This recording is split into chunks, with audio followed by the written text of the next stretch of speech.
In this video, how to one-shot mobs for fantastic experience gains.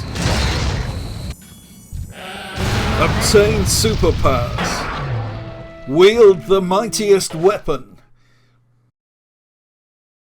Summon a huge army to fight for you. And discover the most powerful leveling methods in the game. This is the Leveling Exploit Guide for patch 8.3.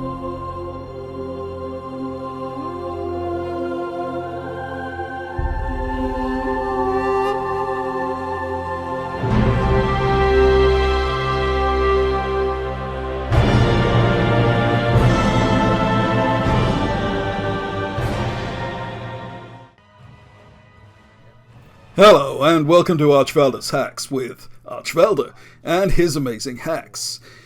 You will need to bookmark or otherwise record the location of this video for easy access, as you will need to refer to it repeatedly. This video deals exclusively with exploits. This is not a standard leveling guide. I assume a reasonable amount of basic knowledge about the game and that you know what looms to have, which enchants to use and so on. Some of the content in this video will very likely get fixed soon. During the making of this video, I discovered a golden experience dupe, which will be posted on my Patreon when this video is uploaded. For those who can't afford the Patreon, I posted some clues in this video, which may enable you to work it out yourselves. Bear in mind, dupes don't exist for very long generally. This video is about exploits rather than hacks, but there's one technique which is right on the edge. See how far the Protection Warrior's Dragon Charge goes there? That's the normal duration.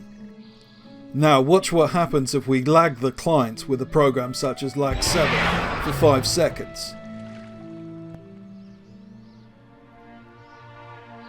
This works with Monk Roll too.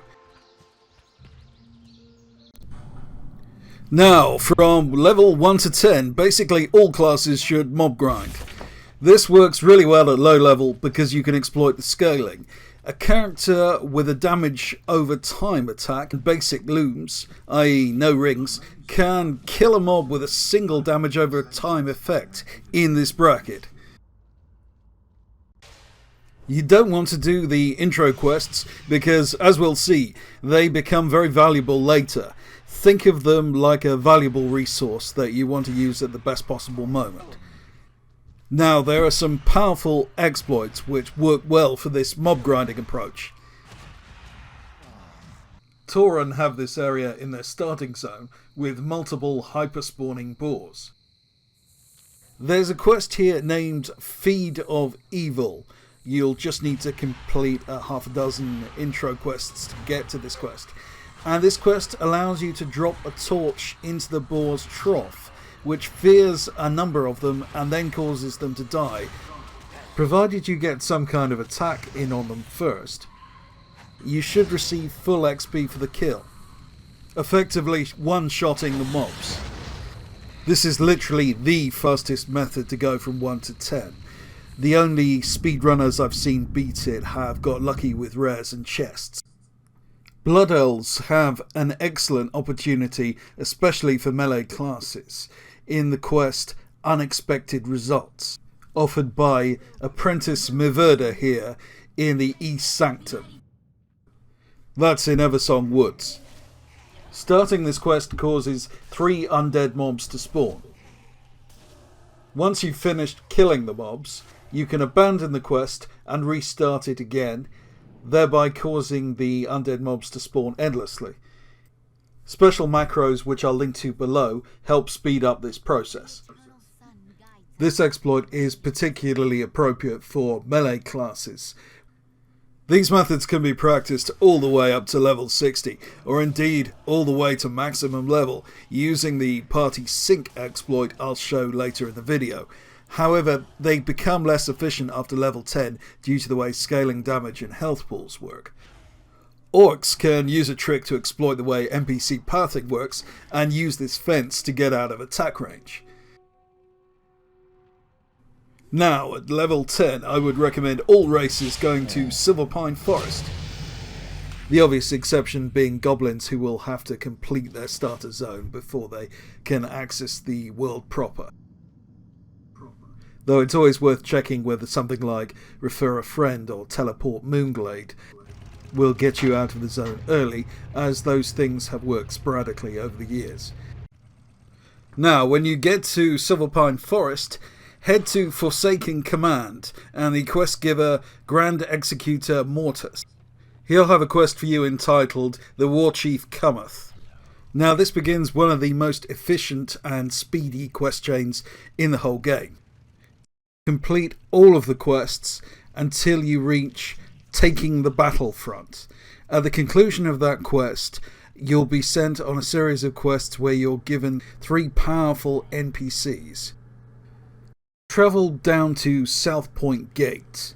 If you got the flight path unlocked with the heirloom toy, do it that way. Otherwise, you'll have to travel down by mount or on foot. Move in and out of the border between Silverpine Forest and Hillsbrad Foothills. Now, if you time it just right, and you can see it's a bit tricky here, if you time it just right, as you move back into Hillsbrad Foothills, the NPCs will spawn at the exact moment you cross the boundary between the two zones, and then they will stay with you and go pretty much anywhere on the continent. These mobs were designed never to leave Silverpine Forest, and their use outside Silverpine Forest is very overpowered. They can kill multiple mobs by themselves without much difficulty, and they can hold aggro. But this gets a lot better, as we'll see. Now pick up the quest, Welcome to the Machine, and do all the Hillsbrad quests. That will take you to the quest, Freedom for Leiden, in the Sludge Fields, and you'll gain 2 more NPCs there, Apothecary Leiden and Johnny Awesome.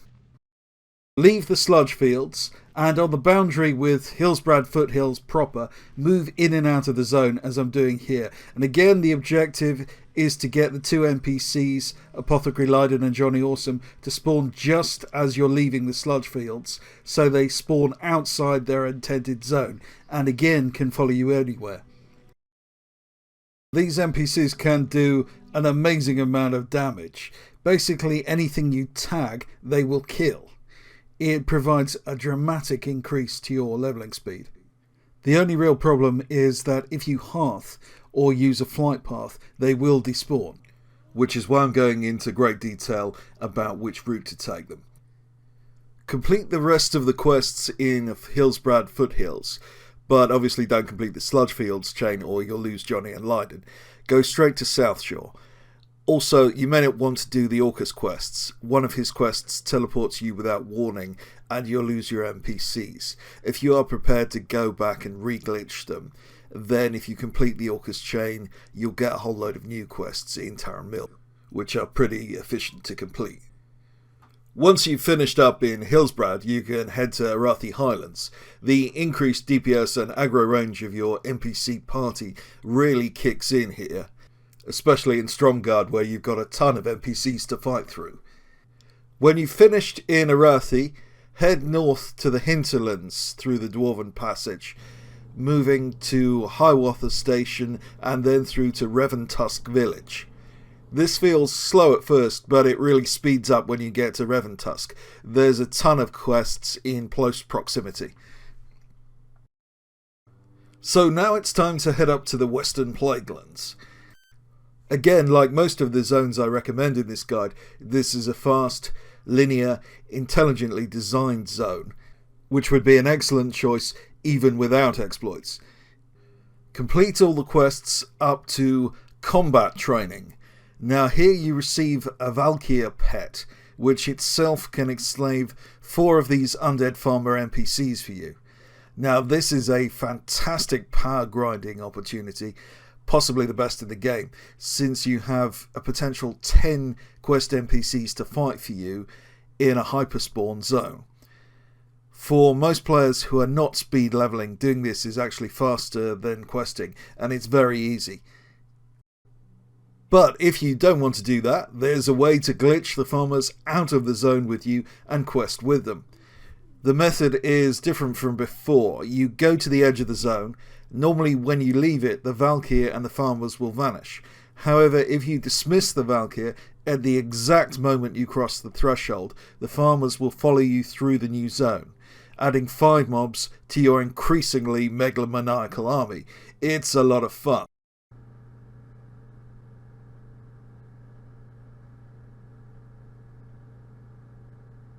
From here, complete all the quests that remain in the Western Plaguelands. You can then go to the Eastern Plaguelands. The NPCs will survive the caravan journeys you'll need to take there. But there's an even better option, and that's to head left and do all the starter zone quests in Tirisfal Glades. If you are undead, remember I just said grind mobs till you hit 10, and this is why. The starter quests are extremely easy, and you can now do them in record time with your own NPC raid group. If you exhaust everything in the north of the Eastern Kingdoms, then go to Brill and take the portal to Orgrimmar. From here, fly south to Sen'jin Isle and do all the quests in the Orc and starter zones, which are right next to each other.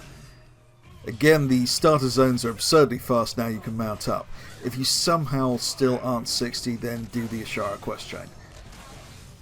There's one alternative grinding trick Horde players can try if you don't want to level through the Eastern Kingdoms. Get to level 10 either by questing or grinding mobs. Then start the Ashara quest chain at the back of Orgrimmar. The chain leads up to a quest called Absorbent. This quest gives you a sponge ability which one-shots these elemental mobs when they come anywhere near you. Now, if you tag the mob with any damage ability first, then when the sponge kills the mob, you'll get full experience from the kill. This makes for insanely fast leveling for short periods. The only difficulty is that you tend to run out of mobs eventually. There's quite a lot of mobs in the area, but you're killing them so fast, you tend to run out eventually. To get around this, it's a good idea to run battlegrounds, arena skirmishes, blow your cooldowns on the other mobs in the area, and mob grind, or even do pet battles. This gives the elementals time to respawn and increases your average XP gains. In fact, this is a good idea with every form of mob grinding, which doesn't involve instant respawns or hyperspawns. You need to eliminate the downtime whilst the mobs are respawning. Now, I should emphasise that for players without heirlooms, and yes, the correct pronunciation is heirlooms, not heirlooms, it's definitely heirlooms. I should emphasise that for players without heirlooms or partial heirlooms, this is a really good approach. The reason is that it takes ages to kill anything without heirlooms, which really slows down questing and experience gains. But with this quest glitch, everything dies instantly, gear is irrelevant. As with Horde, Alliance should grind mobs from 1 to 10. My favourite opportunity is in Elwyn Forest, and no, it's not the Murloc farm. It's this little hut next to the river that separates Elwyn from Darkshire. The way this works is that the goblin inside the hut spawns 3 bodyguards to protect him when attacked.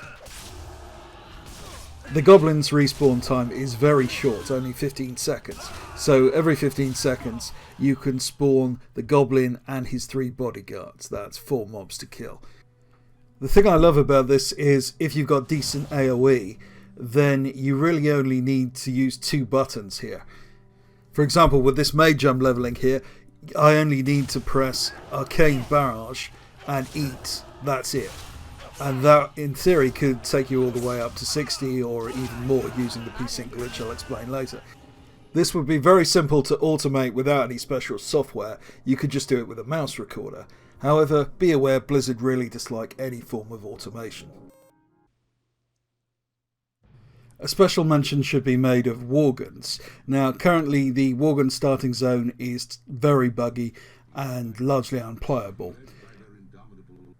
For this reason, you Worgens should use the classic escape from Gilneas method, first developed by the wizard Trocaire many years ago. Essentially, you use Help Unstuck to kill yourself in the location I just showed there, after having first deleted your Hearthstone. Then run and swim towards the lighthouse, then back to the right, follow the shoreline around. When you get to the point where you've left the chat channel, kill yourself again, and you should respawn in Westfall.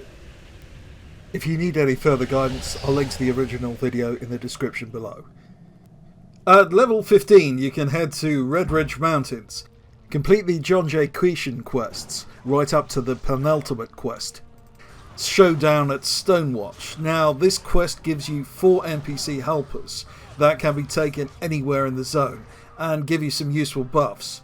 You can use them to complete all the non-Quishan side quests, and then you can use them for mob farming. This location specifically has instantly respawning gnolls. It is not particularly fast for leveling, but it is by far the laziest way to level, since Bravo Zero Company do all the work for you. You can't do this completely away from keyboard because the NPCs do occasionally despawn, but it can be done semi-AFK for very little effort. Also look out for a rare dragon which spawns on a hill next to this area. Many powerful legendary weapons exist in the world of Warcraft, but one blade is more powerful than all the rest combined. A blade that would shatter Gorehowl, Frostmourne, even the Ashbringer itself. Its name is the Softfoam Sword.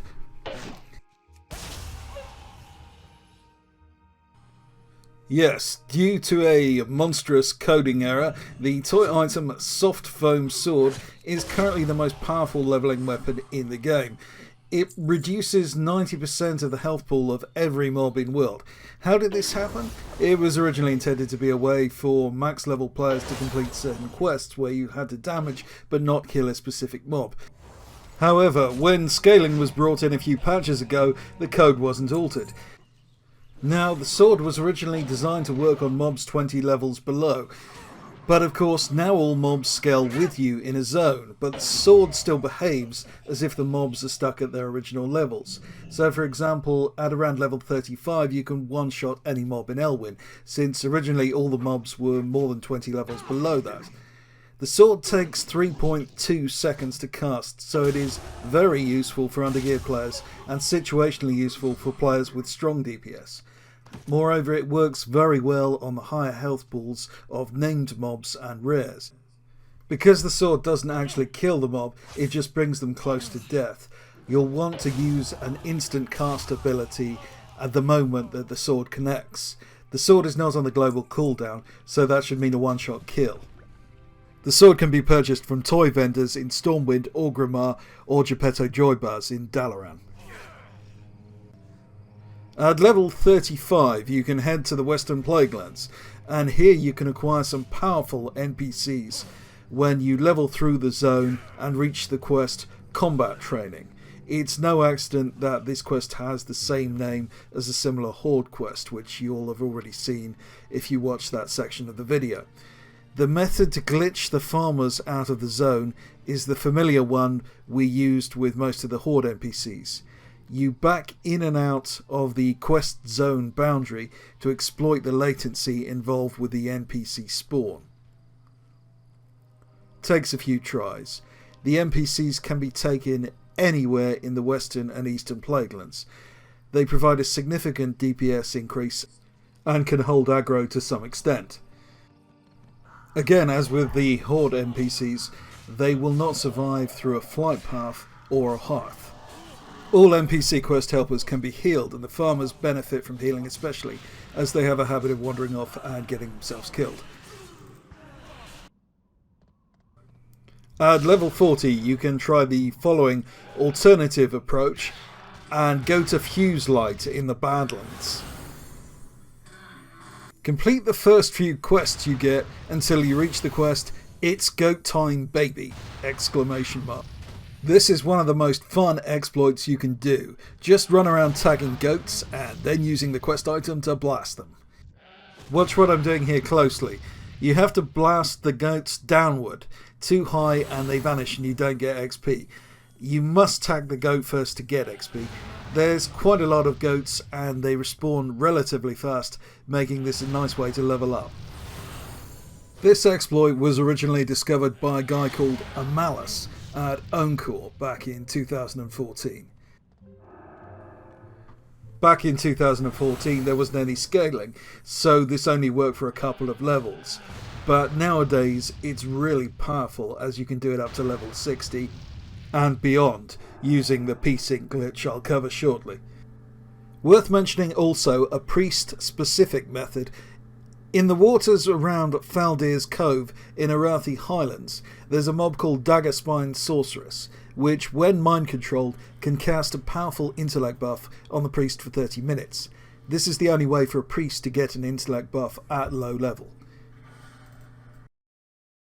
When you hit level 60, you can enter the mystical science fiction ambience of Outland, or the dark menace of Northrend, the outpost of the Lich King's empire. And we're not going to do either of those things because they suck enormously for leveling.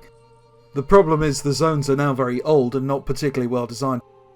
For those of you who love Northrend, I've got some suggestions for you later, but first I'm going to explain the optimal approach for the 60 to 80 bracket, which is way faster than actually doing the intended zones. First, the experience in Old World zones remains good until 62, so you should carry on leveling in the Eastern Kingdoms and Kalimdor till you reach that level. For example, take this quest in the Tauren Starter Zone, gives me 10,000 XP and fills up the best part of a bar, so it's well worth doing even at 62. Now, as you outlevel the zones, you'll want to apply the following technique. I call this technique Method 1. First, create a Starter Edition account and make a level 1 character, and have that character enter the world. Now click on your Battle.net icon and open another version of World of Warcraft. Log in on the character you want to level. Bring the two characters together in world and invite the level 1 character to a group with your leveling character. Keep the level 1 character logged in and go off and find some quests on your leveling character. Now, ideally you want a quest hub with a lot of initial quests. Brackenwall Village here is excellent, with 10 quests, not including breadcrumbs. Pick up all of the quests in the hub. Now, my character is at level 64, which is too high for this zone. It maxes out at 60, so you may wonder why I'm doing quests which award very little experience. The reason is that I can complete these quests very quickly because I outlevel the zone, so I can fly, have high DPS and survivability, and I can use a trick to get full experience from these quests, as if I was an appropriate level for this zone. So what you do is complete the quests, and when you hand them in, remember you are in a group with your level 1 Starter Edition character, open up your map and activate your party sync. Open the other client and get your level 1 to accept party sync, and now when you hand in the quest you'll get the same amount of experience as you would from a zone at your level. So for my level 64 character here, I'm getting the same 14,000 XP from this low level quest as I would from one in Outland or Northrend. And this method just gets better and better as you progress through the 60 to 80 bracket. At 70 you get increased flying speed, and by that stage you can pretty much one-shot anything in Old Azeroth. So to summarise, Method 1 requires a Starter Edition account in addition to your main account. Starter Edition accounts are free. You need 2 World of Warcraft programs, or 2 clients, open at the same time. You can complete quests much faster than you can with quests at an appropriate level using Method 1. This method can only be done with the initial quests in a chain. Now we'll discuss another approach to exploiting party sync, which requires you to again set up a group with a Starter Edition level 1 account and scale your leveling character down. The following alternative approach is appropriate for players who have limited time to play each day. For Alliance, do the Northshire quests. The first few quests here are completely screwed up. They award twice as much XP as they should because of scaling issues, and they are very trivial to complete. When you complete the Northshire quests, head to Goldshire and then pick up the quest to send you to Stormwind, and then do the series of quests which offer good XP for delivering quest items across Stormwind and return. This is truly great experience. The only drawback is that you can only do it once a day. There's a reset with party sync that lasts exactly 24 hours. It's not tied to the daily reset. This is the fastest possible way to level through 60 to 80. Some of these quests take only 30 seconds to complete, yet they award the same XP as some quests in Northrend and especially Outland, which can take over 10 minutes to complete without looms. When designing party sync, Blizzard used a crude mathematical formula to normalise all the quest experience gains, and they didn't really take into consideration increased travel speed, enhanced talents and abilities the player may acquire at the top end of an expansion, and various other important factors, such as the availability and experience gains from rare mobs. Now, there's no Horde starting zone which is quite as broken as Northshire when using party sync, but Horde players have an enormous compensation in that they have two starting zones right next to each other. The Echo Isles, which has some very easy quests, and the Valley of Trials. As with Alliance, all the quests can be completed once a day in party sync and should mean that you get from 60 to 80 very quickly in terms of time played. One of my patrons developed an even faster method, but these are the fastest public methods. If you simply prefer to go through Northrend regardless of the longer time it will take, there's a few things that may help. Here in the Argent Vanguard area of Icecrown, there are numerous Crusaders trapped in Nerubian spiderwebs. When you free them, they give you a really powerful buff, which lasts a full 30 minutes. Also, Horde casters can get a strong intellect buff in Warsong Hold, in Borean Tundra, from the Blood Elf mages, when you free one from these Nerubian spiderwebs. This stacks with a Paladin buff, and that makes for a potent DPS combination. One powerful exploit in my last video is still active. This one is exclusive to Death Knights. Many of the mobs in Orkin Dune have powerful auras and other abilities and can be enslaved by Death Knights, making it possible to solo or speedrun groups through this bracket. There is also a huge secret here, one of the most powerful exploits I've ever discovered that has been in the game since its inception. I can't go into more detail publicly, but there's more on my Patreon about this. The quests Harp on This and Lumberjack can be found in a chain in the north of Dragonblight. They allow you to use a shredder vehicle. Now, this was a brilliant way to level up in the 60 to 80 bracket because you could one-shot all the mobs in the area. Unfortunately, Blizzard nerfed this, but they did a poor job. You can still use a two-man or multi-boxing approach with the leveling player tagging and the shredder operator doing the killing. However, even with a two-man approach, there is an issue with the limited number of mobs in the zone. It's a good option for players queuing for battlegrounds and skirmishes, however.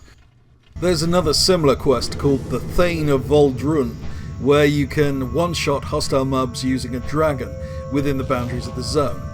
Although this doesn't require a partner, operating the vehicle is much harder because only half the mobs can be one-shot from the air, the others evade, so you need to master walking the dragon around, which is a bit like issuing instructions via remote control to a duck. That said, if you can get the hang of it, the XP is pretty good here.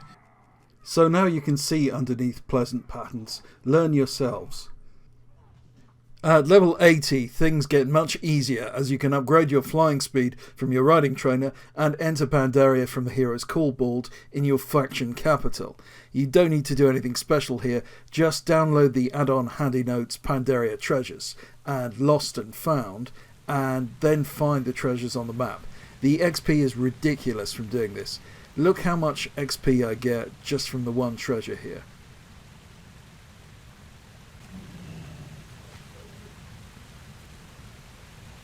This footage was shot before Blizzard added the 100% Winds of Wisdom experience bonus.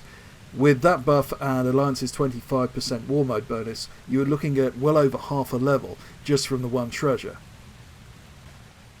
Just a word of warning here, some of the treasures are easy to find, but Blizzard do a pretty good job of hiding some of them, so you may need to check YouTube for the exact location of each, at least the first time you do this. handy notes isn't always that useful. You might want to pass on the treasures which are rare spawns, those are the ones handy notes shows in multiple locations. Also, you might want to avoid sealed off locations like burrows and caves where it is difficult to get out of combat quickly. During the filming of this section, I discovered a major 2-man gold and experience dupe. This information has been posted on my Patreon. However, I understand that particularly at this time a lot of people can't afford to subscribe to my Patreon, so I've left some hints in this video for the very perceptive, which will help you discover it yourselves. Either way, bear in mind this type of opportunity doesn't last that long. Now, if you are 90 after doing the treasures, the best way to finish off is to use the party sync methods I mentioned earlier. But the Jade Forest and Might Hajal quest zones are pretty fast also if you don't fancy that. Now, once you do hit 90, head off to Draenor and bypass the introductory scenario in the traditional manner by going to the Timeless Isle and then going to the mysterious underwater cave with its teleport to Gorgrond. The cave is in the southeast of the Timeless Isle. It's right under the section with the poisonous frogs. You have to be sitting down on the chairs and click on the fire to make the teleport work. Once you are in Draenor, head down to either Shadowmoon Valley or Frostfire Ridge, depending on your faction, and pick up the quests there to get your garrison. Then pick up some 20% experience potions from your garrison quartermaster. Once you've done that, leveling to 100 should be very fast indeed, especially with the Winds of Wisdom buff. Just do treasures and bonus objectives. Nothing more complex is necessary.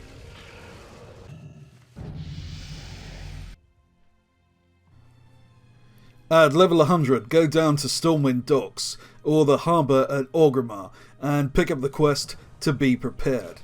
Now, this quest gives you a lot of really useful buffs to complete the Legion bracket really quickly.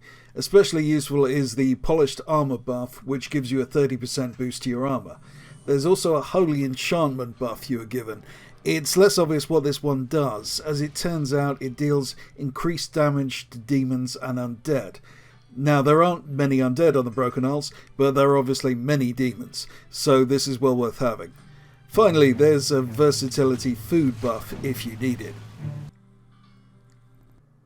Now, you don't need to complete the quest, just go back to the quest giver and skip straight to Dalaran. When you want to apply the buffs again, just speak to Archivist Elysiana in the Violet Hold, and she'll allow you access to the quest. This works until you reach 109. For Warlocks and Demon Hunters, there's an experience dupe available at this level when you've completed your Weapon Artifact quest and given your class Order Hall mission table. For Demon Hunters, the relevant quest is called Things Gardoon Needs. For Warlocks, it's called Information at Any Cost. Both quests do the same thing. They require you to complete a class Order Hall mission. In exchange, you receive an item which awards player experience.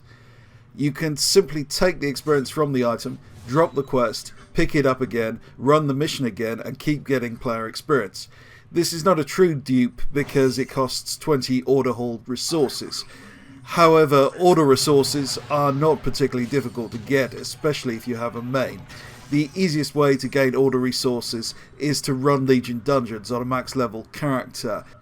Each boss should drop a Blood of Sagras, which can be exchanged for 200 Order resources from Ilnia Bloodthorn in Dalaran, enough to run 10 missions.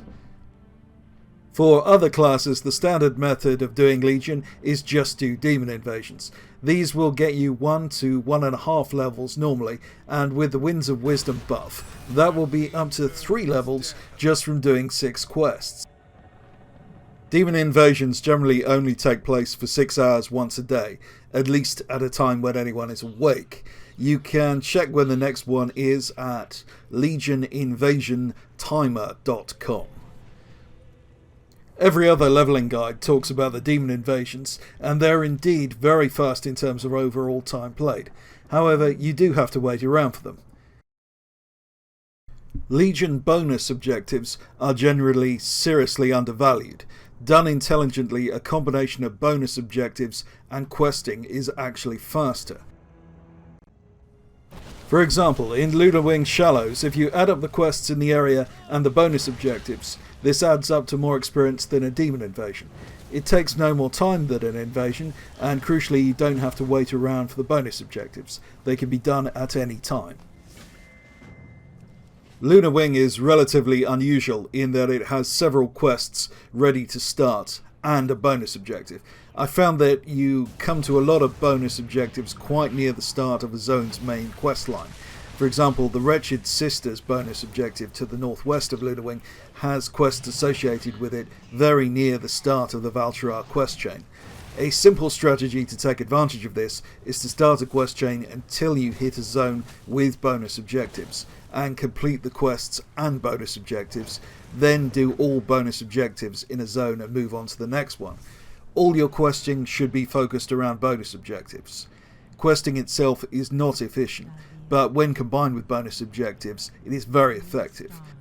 Often killing just one individual mob will contribute to both quest completion and bonus objective completion.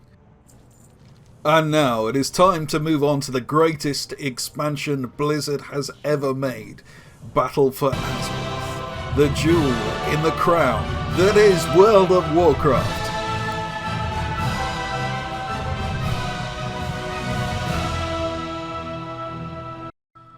And we're not going to be doing that either. Battle for Azeroth content is not very efficient, and there's a much easier option, and that's to find someone with a character in the 100 to 110 bracket that you can party sync with, and then you can do the demon invasions again, and get level appropriate experience through the 110 to 120 bracket. The catch-up leveling options in Battle for Azeroth content are not even close to being as fast as the demon invasion experience. But there's an even better option than demon invasions, and that's to find a player in the 90 to 100 bracket, party sync with them, and do the Draenor bonus objectives. This is stupidly fast just by itself, but to completely power through this bracket, you can use Method 1 here. Any bonus objectives you didn't do while actually leveling through Draenor can be done at level 110 plus. So you can one-shot everything, then just before you kill the last mob, activate Party Sync to get full experience.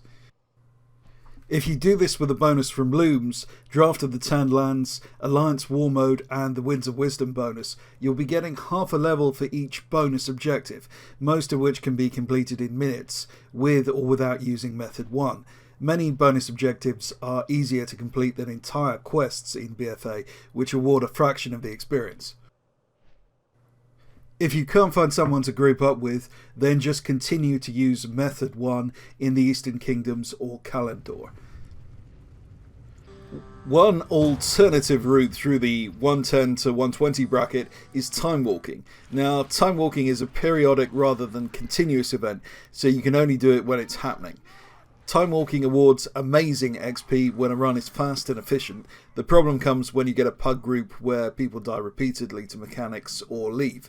Most of the time that doesn't happen, but it slows things down a lot when it does. One trick you can use with time walking is to do any old quests that you didn't do while leveling up and get full XP for your level. Basically, you just use Method 1. Pick up the quest while time walking, complete the requirements, but don't turn it in. Then activate Party Sync with a low-level character in a new group, and the quest should now magically award full XP. This makes the already impressive XP gains from time walking even more interesting. Despite the fact that PvP rarely features in leveling guides, it is actually a really fast way to level up. Low-level PvP is permanently broken. Blizzard have stated openly that they only care about arena, and they specifically don't try and balance battlegrounds at low level. This means if your class has some kind of specialization whose disadvantages don't show till higher levels, then this is a really good way to level.